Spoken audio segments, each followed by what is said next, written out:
බැනුම් අහමින් ඉන්නවනේ. ඒක මේ හේතුනේ මේ පන්තිද? මම ඒක කිව්වේ කොහෙද මතක නැහැ. ඒ කියන්නේ ඔක පන්ති කීපයකම දිගටම මම ඕන මේ සිද්ධිය කියන්න දැන් මේවත් උඹලා ඊට කපලා ගහනවනේ. එහෙනම් මේ මම ඒකේ කතාව කියන එක මේක මෙහෙම එකක් වෙලා තිබ්බේ හරියද? ඒ කියන්නේ ඕගොල්ලන්ට කියන්න ඕනේ ඒකේ මේ රණ්ඩුවට යන්න එපා කියන එක සම්බන්ධව. මොකද්ද මේ ඊතර උනේ මෙහෙම එකක්. දැන් සම්පූර්ණ කතන්දරේ ඕගොල්ලෝ මම ඔයාලගේ පන්තියේද වෙන එකද කියලා මට මතකත් නැහැ. ඔය පන්ති කීපයකම දිගින් දිගටම කාලයක් තිස්සේ ප්‍රශ්නයක් තියෙනවා. මේ අර ඒක වීඩියෝ එකේ දාලා තිබ්බ මම හිතන්නේ වීඩියෝ එක ගන්නට චූටි අර බයින චුට්ට විතරක් කරන් තියෙන්නේ මුළු එක නෙවෙයි. එතකොට අර බලන්නේකට ඇත්තට මේකට තරහ යනවා තමයි. මොකද්ද කියන්නේ කියලා සිද්ධිය දන්නේ නැහැ නේ. ඒකනේ දකින්න. ඒ කියන්නේ අර මේ ටිකේම තියෙන ප්‍රශ්නයක් තියෙනවා. අද මොකද දන්නේ නැහැ තාම නැත්තේ. මේ සාමාන්‍යයෙන් පන්ති ඉවර වෙලා යනකොට ඔයාලගේ තිබුණා 26 බැච් එකේ දිගටම මේ දැන් අපි මේ ටයිම් එකනේ පන්ති කරන්නේ. ඉතින් අර ටෙක් ළමයන්ගේ ක්ලාසස් මීට ටිකක් කලින් ඉවර වෙනවා. ඒතර ඒක ඉවරලා යනකොට මේ ඔය උතන මේ දොර පිට අපි රොටරිය වල ඉන්නේ ඔන්ලයින් ළමයි දන්නේ නැහැ නේ. මෙතන පිටවත් යනවා දොරක් යකඩ දොරක්. හරිද? ඒකට ගහුවම හයියෙන් එනවා සද්ද. මේ ඒකට උන් අඩි බානවා. හරිද? ඒකට ගහනවා. ගහලා උන් එතෙන්ට බලාගෙන ඉන්නවා. දැන් මම මොකද කියන්නේ කියලා. අර කියලා මාව අවුස්සලා මොකක් හරි බැනුමක් අහගත්තා. මේක තමයි උන්ගේ ආතල්ල ඉතින් කොල්ලොන්ට ඉතින් උන්ගේ ආතල්ලක උන් ගන්න. දැන් එහෙමයි කියලා මම මේකේ පන්තිය කරන්න බෑ. මම මේකේ පන්තිය කරන්න නැතුව ඕක මේව කර කර ඉන්න බෑනේ හැමදාම. අපි ඊට පස්සේ එක එකම කරා සිකියුරිටිලා තියන්න ගත්තා. ඒ කියන්නේ රොටරි සිකියුරිටිලාට ඉතින් අර එහෙම ලොකුවට ඒකෙන් පාලනයක් වුණෙත් නෑ. මේ සහ මේ අනිත් පැත්තට උන් මොකක් හරි ගේමක් ගහනවා. එක්ක වෙන තැනක ප්‍රශ්නයක් නිර්මාණය කරලා මෙතෙන් මොකක් හරි හදාගන්න. ඊට පස්සේ අපේ කවුරු එනකොට දුවගෙන යනවා. අර උන් මෙතෙන්ලා අහගෙන ඉන්න මොකද්ද කියන්නේ කියලා. දැන් ඔබ කරන්න බෑනේ මම පන්තිය කරන්න දෙපේ. ඉතින් ඒ හින්දා මේ අපි මේ වගේ තැනකදී දැන් මම මොකද්ද කියන්නේ වගේ ලාවට කරන්නේ. මම හදිස්සියව තරහ අරගෙන කෑ ගහගෙන කවුද ඔය කරේ උන් කියලා බැනගෙන කියන උන් මොකද්ද කරන්නේ ඊළඟ දවසේ තව හයියෙන් ගහනවනේ. ඇයි ඉතින් උන්ට ඕන්නේ ඒකනේ උන්ගේ විනෝදේ ඒකනේ. ඉතින් එතකොට ඒ වගේ තැනකදී අපි එහෙම එකක් කන්ට්‍රෝල් කරන්නේ අර මොකක් හරි ඊගෝ එක හර්ට් වෙන එකක් කියලා නම. ඒ කියන්නේ දැන් අපි එතන කරන්නේ එයා ඒ දේ ආයවතාවක් කරොත් එයා ඒ කාරණාව සනාථ කරනවා. අපි නිකන් අර අපෝ ඕමයි මේමයි ඒක වැඩක් නෑ. අපෝ මේගොල්ලෝද මේගොල්ලන්ට ඉතින් ඕවා කියලා වැඩක් නෑ වගේ එකක් කරාම ආයෙ රෙද්දක් ඇදගෙන ඇවිල්ලා දොරට ගහන්න බෑනේ. එතකොට අර කියපු එක සනාථ කරා වගේ එකක් වෙනවනේ. ඔන්න ඔහොම කාරණාවකට කියපු එකක් නෙවෙයි උනේ. ඒක අර වෙලා තියෙන්නේ මොකක් හරි මේ කවුරුරි වීඩියෝ එක අර චූටි අර බයින චුට්ට විතරක් ලස්සන දෙපැත්තෙන් කපලා ඒක දෙන්නේ මේ සමස්ත පොදු මහා ටෙක් ජනතාවට මම එන අපහාසයක් කරව එකක් තමයි. ඒක සමහරවිට මේව වෙලා තියෙන්නේ. ඒ කියන්නේ එහෙම ඉතින් බැලුවම ඒකට තරහ යනවා තමයි. ඒතර මේ එහෙම කරන්නේ. ඒ වගේම කොච්චර කියනවද මේ චුට්ටට කලින් මම උඹලට වෙන්නේ ටෙක් එකේ උන්ට වඩා අන්තයි උඹලා කියලා. ඒ අතින් බැලුවම එහෙමනම් කියලා. හරි. හින්දා මේ එහෙම එකක් නෑ. දැන් අපි අපිටම වුණත් කියාගන්නේ අද කොහේ හරි නියෝන්ගේ කොහෙද මෞලික සිස්ටම් වැරද්ද කියලා. අපිම චාටර් කරගන්න. එහෙම නෑනේ. ඔය ඉතින් මේ සිටුේෂන් එකට සාපේක්ෂව කියන දේවල් සහ මේ වගේ ස්කේල් එක ඒ පන්ති මේන්ටේන් කරන සමහරක් වෙලාවට දැන් අරුන් අහගෙන ඉන්න අරක දොරගාවට වෙලා අරම එකක් කිව්වම ඉතින් ඊට පස්සේ එහෙම කරන්න බෑනේ ආයෙසරයක්. එහෙම විතරනේ ඔක පාලනය කරන්න පුළුවන්. එහෙම එකක්. ඒක සාමාන්‍යයෙන් අර සම්පූර්ණ සිද්ධිය දන්නව නම් මිනිස්සෙකුට ඒක තේරෙනවා මේක මේ එහෙම කියන එකක් මිසක් අර වෙනම ටාගට් කරලා පොදුවේ ඒවා මේ ලයිව් වලවත් පබ්ලික් ලයිව් වලවත් කියපුවා නෙමෙයි. අර පන්ති කියපු එකේ රෙකෝඩින් එක කවුරු හරි කපලා ඉතින් YouTube දාලා තියෙන්නේ. කොහොමරි මේ ඒක අර එහෙම එකක් නෙවෙයි. මං හිතනවා එහෙම මුළු සිද්ධිය දැනගත්තට පස්සේ නම් මිනිස්සෙකුට ඒකේ මේවා වෙන්න දෙයක් නැහැ කියලා තේරෙනවා. ඔන්න කවුරු හරි දැන් ඒක අල්ලගෙන නිකන් හෙන්නට ට්‍රිගර් වෙලා දඟලනවා නම් ඒ කියන්නේ අන්න එතන මානසිකත්වයේ පොඩි අඩුවක් තියෙනවා. ඇත්තටම අර ළමයින්ගේ මානසිකත්වය නම් අඩුවක් නැහැ. අතන තමයි ප්‍රශ්නේ. ඒ කියන්නේ දැන් මෙහෙමනේ ඔය ප්‍රශ්නේ වුණාට පස්සේ මේ මම කෙලින්ම දැන් ඔක වීඩියෝ එක අරමින් යනවා. ඒ කියන්නේ දවස් කීපයකට කලින් YouTube එකේ මේකත් මේ පරණ කතාවක් මේ ළඟදී ආයෙ ඇදලා තියෙන්නේ. ඒක යනකොට මම කෙලින්ම දැන් කතා කරලම කිව්වා අපේ මේ ටෙක් කරන අපි හිතවත් ගුරුවරු ඉන්නවා. මම කතා කරලා කිව්වා මේ මෙන්න මෙහෙම වීඩියෝ එකක් කරනවා. මෙන්න මෙහෙම ප්‍රශ්නයක් වෙලා මේක උනේ. මම ඒකයි මේ එහෙම එකක් කිව්වේ. මෙහෙම කියලා කිව්වට පස්සේ උන් කියනවා නෑ පිස්සුදු මල්ලි අපිට තේරෙනවා. ඉතින් අපේ උන් පොඩ්ඩක් දඩබ්බරයි තමයි. ඉතින් ඔහොම ඒවා වෙනවා. ඔහොම තමයි ඒවා පාලනය කරන්න පුළුවන්. ඒක කිසි අවුලක් නෑ. එහෙම කියලා උදරයක් ටෙක් ගුරුවරු ඔහොමයි. ඒ ASCII කවුරු හරි ගුරුවරයෙක් මේ රොටරියම ක්ලාස් කරන ගුරුවරයෙක් ශ්‍රීමාල් විජේතුංග හරි ඔහොම කරි නවත්තිර මේ එහෙම කවුරු හරි ගුරුවරයෙක් ඔය වීඩියෝ එක කපලා දාලා මේ හෙන්නට ටිපර් වෙලා දඟලන. හරිද? ඒ කියන්නේ මරු කැප්ෂන් එකක් තිබින්නකම ස්ක්‍රීන්ෂොට් එකක් ගහගත්තා කැප්ෂන් එක. හරි. අහන්න. කෑ ගන්න එපා දැන් ඉතින්.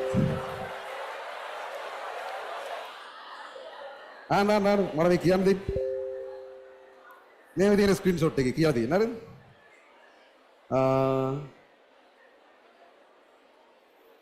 තාක්ෂ වේදය කරන ළමුන් තාක්ෂ වේදය කියන්නේ මොකක්ද? තාක්ෂ වේදය කරන ළමුන්ගේ මානසික මට්ටම අඩුද? ඊට පස්සේ තරහ මූණක්. මේ කතාවට දැඩිසේ විරුද්ධ වේ. මේකෙත් දයන්න වැරදි. හරිද? මොකද මට පෞද්ගල මම ලියන්නම්. මේ වන්න මොකද කියලා ඕනේ මට මේ පෞද්ගලිකව ඉස්සුවක් පෞද්ගලිකවම නෙමෙයි ලියන්නේ. පෞද්ගලිකව කලින් තාක්ෂ වේදේ වුණාට දැන් තාක්ෂණ වේදය. තාක්ෂණ වේදය ඒකෙත් අකුරු වැරදිද මන්ද මන් දන්නේ. කරන සිසුන්ට බනිනවට විරුද්ධ වේ. මේ මොනවද මේ පිටසක්වල භාෂාවක්ද කියන්නේ? මට පෞද්ගලිකව තාක්ෂණ වේදේ කරන සිසුන්ට බනිනවට විරුද්ධ වේ. සර් ඔහොම නෙවෙයි. මම හරිද? විරුද්ධ වේ කමක් නැහැ. අන්න මේ කියන්න දෙන්නේ. කෑ ගන්න දේවා. විරුද්ධ වේ නම් අවුලක් නැහැ. ගොඩාක් ලිඛිත කරනවා නම් විරුද්ධ වෙමි වගේ කරන්න බලන්න. සහ විශේෂයෙන්ම පෞද්ගලිකව කියන්නේ මෙහෙම නෙවෙයි. එක්කෝ පව් කියලා මෙහෙම දාන ගයනු කිත්ත දාන්න. නැත්තම් පුද්ගලිකව. ඒකත් අවුලක්. හරිද? පළවෙනියට එහෙමයි. එහෙම ඉඳන් මේ උක්ත ආඛ්‍යාතවත් ගැලපෙන්නේ නැති මොනවාදෝ කැප්ෂන් වගේක්. ඒ කියන්නේ ළමයි දැනගන්න ඕන අඩුගානේ විෂය නම දන්න මිනිස්සුගේ මන් කියන්නේ. ඒ කියන්නේ විෂය නම තුන් වතාවල් ලියලා තිනවා. තුන් තැනක තියෙන තුන් විදිහකට කැප්ෂන් එකේ. එකක් තාක්ෂ වේද, අනිත් එකේ තාක්ෂණ නයන්න නිකන්, අනිත් එකේ තාක්ෂණ නයන්න කැපිටල්. ඒ වගේ තියෙන. හරි. ඔය වගේ මහ ප්‍රාණ දැන් ඊළඟට ඒකට කියයි ආන් කැපිටල් කිව්වා මේකයි කියලා. හරි. ඒක නෙමෙයි විතර කතන්දරේ මන් දන්නවා. හැබැයි මම කියන්නේ මෙහෙමයි. දැන් ළමයි ඕවට පොඩි කෑල්ලක් අල්ලගෙන එහෙට මෙහෙට බැනගන්න එක මොකක් හරි. ඒක නෝමල්නේ. මේ ගුරුවරුනේ මේ 4 පන්තියේ 5 පන්තියේ උන් නෙවෙයිනේ මේ වැඩිහිටියෝනේ. වැඩිහිටියෝ නම් පොඩ්ඩක් දේවල් හොයලා බලලා ටිකක් අර බුද්ධිමත් විදිහට වැඩ කරන්න බෑ. ළමයි ඕක ගන්නව ටිකක් ගාලා ඒකනේ වෙන්නේ. හරිද? දැන් මම කියන්නේ සමහරක් ගුරුවරට ඇත්තටම මම ජීවිතේටවත් කතා කරලා නැති ගුරුවරයෙක් මේ ළඟදී අපිට කතා කරලා ඇහුවා මේ මල්ලි මෙන්න මම ඉතින් ඔය හැම එකේම පොඩි එකානේ මම ඕනේ තාම ඉතින් අර ඒ ස්කේල් එකේ වයස අඩුම එක හැමෝම මල්ලි කියලා තමයි කතා කරන්නේ. මල්ලි මේ කලින් කතා කරලා තිබ්බේ නැහැ කවදාවත්.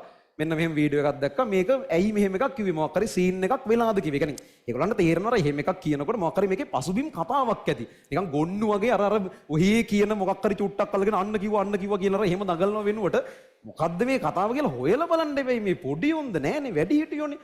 ඌ කතා කරලා ඒ අදාළ ගුරුවරයා මට කතා කරලා කිව්වා මේ මල්ලි මෙන්න මෙහෙම එකක් ගියා මේක දැක්කම මම ඇයි එහෙම එකේ මොකක්ද සීනේ මම කතාව පැහැදිලි කරලා දුන්නා. අයියා මෙහෙමයි මේ කතාවට සෝරි අත්තර මේක මේ මම එහෙම අදහසකින් කියප එකක් නෙවෙයි මේක මේ වැරදි තැනකින් අරගෙන එළියට යන්නේ මෙන්න මෙහෙම එකක් මෙහෙම උනේ කියලා. ඊට පස්සේ යාම කියනවා ඔව් මල්ලි අපේ උන් පොඩ්ඩක් සමහරක් කරලා ඔය වගේ වැඩ කරනවා මේ ගණන් ගන්න බෑ. ඒකේ කිසි අවුලක් නැහැ. පිස්සුද එතනින් කතාව ඉවරයි. එහෙමනේ දැනුම් තේරුම් තියෙන වැඩි හිටියෝ මේ අර මේ එහෙම හරි මෝඩ ලක්ෂණනේ නිකන් මොකක් කර එකක් අරගෙන එන්නට ටික ආර මේකයි අපිට අරම ගාව අපිට මෙහෙම ගාව එහෙම දඟලන්නේ. හරි. ඒ වගේ දැනගන්න. ඒකත් අනිත් එක තමන්ගේ මේ තමන්ගේ පේජ් එකෙන් තමන්ගේ ඔෆිෂියල් පේජ් එකෙන් ඒ කවුද ළමයි තමන්ගේ පේජ් එකේ වෙන ගුරුවරු කියන ඒවල වීඩියෝ කප දාන්නේ මේ අර නිකන් ඔය කොහේ හරි TikTok දාන්නේ නෙවෙයිනේ මේ ගුරුවරු මේගොල්ලන්ගේ වෘත්තිමය භාවය රකින්න පේජ් එකේ ඒකේ ඌව දාගෙන ඉගෙන මන් දන්නේ කොහොමද කියන්නේ ඒ 3rd class level එකට ගුරුවරයෙක් වැටෙන්නේ කියන්නේ. ඉතින් අර ඒක යෝවත් එක්ක මේ රණ්ඩු කරන්න යන එකේ ප්‍රශ්නේ. කියන්නේ එහෙම level එක මන් දන්නේ මොන වගේ ප්‍රතිචාර දෙවට දක්වන්න කියලා. අර එහෙම අතිශයින්ම ප්‍රාථමික මට්ටමේ අනිත් එක මේ ලොකු ගුරුවරු පොඩි උන් නම් කවන්නේ එන ප්‍රාථමික මට්ටමේ හැසිරීම රටාවක් පෙන්නගෙන සෑහෙන්න දඟලලා තිබ්බා. මං කියන්නේ දැන් අර දොරට ගහන ළමයින්ගේ මානසික තත්ත්වය ඊට ඉහළින් තියෙන්නේ නැත්තර මාර්ගත් එක්ක සාපේක්ෂව බලමු. තමයි ඔන්න ඔය වගේ එකක් නිර්මාණය වෙලා තිබුණා. සහ මේ දැන් මෙහෙමනේ ඒ කතාව වැරදි. හරිද? ඒක දෙකක් නෑ. එහෙම මේ එක සෙට් එකක් දොරට ගැහුවා කියලා මට සමස්ත ටෙක් ළමයි ඔක්කොටම කියන්න බෑ මේ එහෙම ස්ටිරියෝටයිප් කරලා ටෙක් ළමයි මෙහෙමයි අරගයි මේකයි එහෙම කියන්න බෑ. ඒක වැරදි. ඒක මම දන්නවා. ඒක කිසිම කතාවක් නෑ එතන. ඒ සම්බන්ධව කවුරු අර චුට්ට දැකලා හර්ට් වුණා නම් ඒකට සමා වෙන්නත් ඕනේ ඇත්තට. හැබැයි ඒ වුණාට මේක හරි කතාව ලොකු එකක් නෙමෙයි. එහෙම සිටුේෂන් වයිස් කන්ටෙක්ස්ට් එක බේස් වෙලා අපි වැඩ කරනකොට සමහරක් වෙලාවට තනියෙන් ගන්න එක නෙවෙයි වෙන්න පුළුවන් නේ මුළු කතාව. ඉතින් එහෙම එකක් තියෙනවා. ඉතින් ඒක තේරෙන්නේ නැති මට්ටමේ ඒකත් එක්ක එහෙම කරන්න පුළුවන් දෙයක් නෑ. ඒක එහෙම නැතුව ටෙක් ළමයින්ගේ පොදු අවුලක් මම කියන්නෙත් නෑ. එහෙම මොකුත් නෑ. එහෙම අදහසක් ඒ චුට්ටෙන් ආව නම් ඒක අයින් වෙන්න ඕන.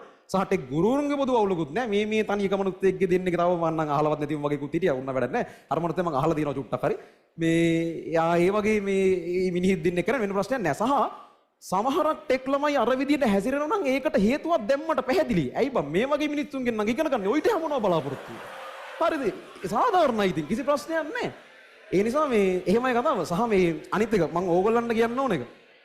දැන් මෙව්වත් එක්ක ඕවා ඉතින් ඇවිලෙනවා සාමාන්‍යයි. හරිද? ඒ කියන්නේ මේවත් එක්ක දැන් ටෙක් ළමයි අනම්මනම් ඕගොල්ලෝ අර මේ රණ්ඩු කරගන්නයි එහෙම වැඩ කරන්න එපා. එහෙම එකක් නැහැ. ඒ කතාව අර ඒ වෙලාවට බොහොම තාවකාලිකව එහෙම ආව එකක් නිසා මම ඊට අන්තයි උඹලට බයින විදි.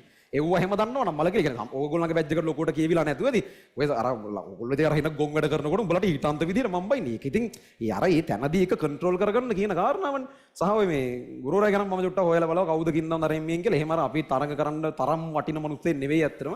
ඒ කියන්නේ අහන්න නෑ يعني මම ටෙක් ගුරුවරව නම් මම එක චුට්ටක් දැන් අපි දන්න අය ඉන්නවනේ. කවුද මේ මොකද්ද මේ ඇයි මේ මෙහෙම එකක් දාන්න නැත්තේ කියලා හොයලා බැලුවා. බලනකොට අර දැන් හිතන්නකෝ ඇත්තටම ඔහොම එකක් දැම්මම ඒ ගුරුවරයා පොර වෙනවනේ දැන් ළමයි අන්න බලන්න අපේ සර් ටෙක් ළමයි වෙනුවෙන් කතා කරා. ඒ සර්ගේ තමයි යන්න ඕනේ කියලා අර ටෙක් නියෝජනයක් එයා නිකන් ටෙක් වල ගැලවුම් කරුවා වගේ වෙනවනේ. අන්න ඒ වගේ ලයින් එකක් අල්ලන්න උලයි උත්සාහ කරන්න කියලා අර ෆීල්ඩ් එකේ අනිත් ගුරුවරු කතා බහ කරනයි කියන්නේ. සහ මේ දැන් අර ඒ කියන්නේ දැන් ඔය ටෙක් කියන සබ්ජෙක්ට් දැන් ටිකක් ළමයි ටිකක් ඉන්නවලු බැලුවම.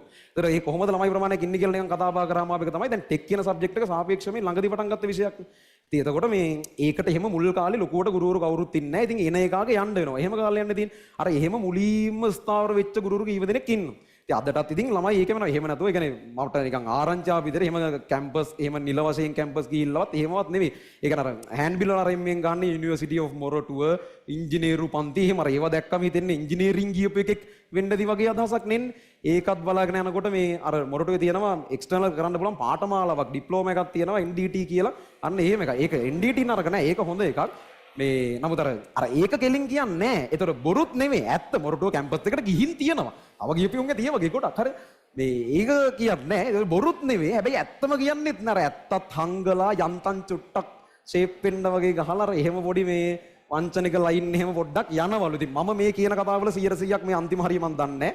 මට ආපු ආරංචි. එහෙම ඉතින් එක එක කතන්දර කියනවා. ගොඩාක් දක්ෂ මිනිස්සෙක්වත් එහෙම එකක්වත් නෙවෙයි. අර ඒ වෙලාවේ කනාවට සෙට් වුණ එකට දිගට යනවා වගේ එකක් තමයි කියන්නේ. සහ මේ තව මරු ආරංචියක් ආවා. දවසක කෙනෙක් කිව්වේ මේ ඔය ඉංජිනේරින් ටෙක්නොලොජි ද කොහෙද තමයි සබ්ජෙක්ට් එක. ඒකේ තියෙනවලු ෆිසික්ස් වල වගේ කොටස් ටිකක්. ඒ ටික එහෙම අහගන්න ගෙදරට ෆිසික්ස් ගුරුවරයෙක් ගෙන්න ගන්නවලු. අර ඒ මට්ටමේලු මේ පන්ති කරන එක අර එන්නේ යන්නේ. එහෙම කතා තියෙනවා ඉතින් විවිධාකාර වශයෙන්. ඒකට ඒ දේවල් ඇහුනට පස්සේ මට හිතුනේ මේ අර තේරෙනවනේ ඉතින් අර එහෙම ගොඩක් ක්වොලිටි මිනිස්සෙක්වත් එහෙම අර සංසන්දනය කරන්න යන්න ඕන මට්ටමේ මිනිස්සෙක්වත් නෙවෙයි. ඒ නිසා මේ ඒවා පස්සේ අපි ලොකුවට යන්න නැතුව යමු. ඕගොල්ලොත් ඔය දකින්න දෙන්නේ විවිධ දැන් මේකෙන් පස්සේ තව මාර ඒවා අරකයි මේකයි මොනවා කරයිද මන් දන්නේ. මට මේ මානසිකත්වය තේරෙන්නේ නැහැ. මන් දන්නේ නැහැ මෙතනින් ඉස්සරහට මොකද්ද මේ පැත්තේ වෙන්නේ කියලා. කොහමද කතන්දරේ මේක. හරිද? ඌරොත් එක්ක රණ්ඩුවට යන්න පුළුවන් ළමයි. සමහරක් විට දිනන්නත් පුළුවන් වෙයි. හැබැයි එළියට වෙන්නේ මඩ ගාගෙන නාගෙනනේ. උන්ට ඔව හරි පුරුදුයි. අපිට ඒක පුරුදු නෑනේ. ඒ හින්දා කරන්න දෙයක් නැහැ. තව මෙතනින් එහාට මොන කතන්දර කිව්වත් කට වහගෙන සද්ද වහලා ඉන්න එක තමයි කරන්න තියෙන්නේ. අර සමස්තයක් වශයෙන් අර වීඩියෝ චුට්ට මත සමස්තයක් වශයෙන් ළමයින්ට හෝටෙක් ගුරුවරයෙකුට ඒකෙන් ප්‍රශ්නයක් වුණා නම් ඒක ඇත්තටම වැරද්දක්. ඒ කියන්නේ ඒකේ විදිහට කියප එක වැරද්දක්. ඒක නමුත් ඒ తాවකාලිකව අපි ඉතින් ඔහොම කොතර කියනද ඒවට හිම ට්‍රිගර් වෙවි මේක කරන්න බෑනේ. ඉතින් වැඩි හිටියෙක් නම් දැනුම් තීරුම් තියෙන මිනිස්සෙක් නම් ඒක තේරෙනවනේ. අර වගේ බොරු අර පොඩි පොරත්තයක් හදාගෙන පොඩි ලයින් එකක් ගහගන්න වගේ කරප එකක් කියලා තමයි කියන්නේ. ඉතින් මේ ඒක සම්බන්ධව ඊට වඩා එල්ලෙන්න යන්න එපා. එහෙම වුණොත් ඕගොල්ලෝගේ තත්ත්වයේ පල්ලෙහාට දාගෙන ඉන්නත් තමයි කරන්නේ. සහ ළමයින්ගේ නම් මනම් මේ පිස්සු කෙලින්න යන්න එපා. ඕගොල්ලෝ සහ ළමයි මොකක් කරේ ගුරුවරු හැදෙන්න විදිය ඒක ඊට හවන්. කොහොමද මේ ওই දේවල් තේරුම් අරගෙන ආයි නිවිලා රද්දවද්ද නැතුව ඉස්සරහට පාඩුවේ වැට්ටික් කරගෙන යන්න. හරිද? ওই ටික තමයි මේ සම්බන්ධව කියන්න තියෙන්නේ. අපි ආයෙ යන්නේ පාඩමේ වැඩේට. පව් ගෙනිට. හරිද?